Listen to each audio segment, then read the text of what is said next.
একটু খেয়াল করলে দেখবেন আপনার সেই কাছের বন্ধুগুলো এখন শুধুমাত্র ফেসবুক এবং হোয়াটসঅ্যাপের ফ্রেন্ড লিস্টে সীমাবদ্ধ। হাতে অফুরন্ত সময় থাকা সত্ত্বেও তাদেরকে বিনা কারণে একটা মেসেজ করতে দ্বিধাবোধ হয়।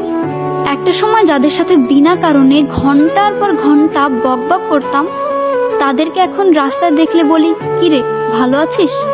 জাস্ট এইটুকু কথাতেই সীমাবদ্ধ। যার জন্য স্কুলে গিয়ে ফার্স্ট বেঞ্চে জায়গা রাখা নিয়ে কত ঝগড়া, সেই মানুষটার সাথেও আজ কথা হয় না। স্কুল থেকে বাসায় ফেরার সময়, দোস্ত এই ছেলে এটা করছে, ওই ছেলে ওটা করছে, এই মেয়ে এমন, এ ওটা করে, ও ওটা করে, কত বকবক। এক্সামের আগে, দোস্ত আমি কিছুই পারি না, আমি কিন্তু তোর উপরে ভরসা করে আছি, তুই একটু আমাকে দেখাস। এরকম কত মিষ্টি মিষ্টি বন্ধুত্ব আমরা হারিয়েছি জীবনে। কারণ জীবন গতিশীল, আমরা সবাই সবার কাজে ব্যস্ত। তাই সময় থাকতে প্রত্যেকটা সম্পর্ক উপভোগ করা উচিত। কারণ সময় বদলায়, বন্ধুত্ব বদলায়, আর এই শহরে বন্ধুত্ব হারায়ও।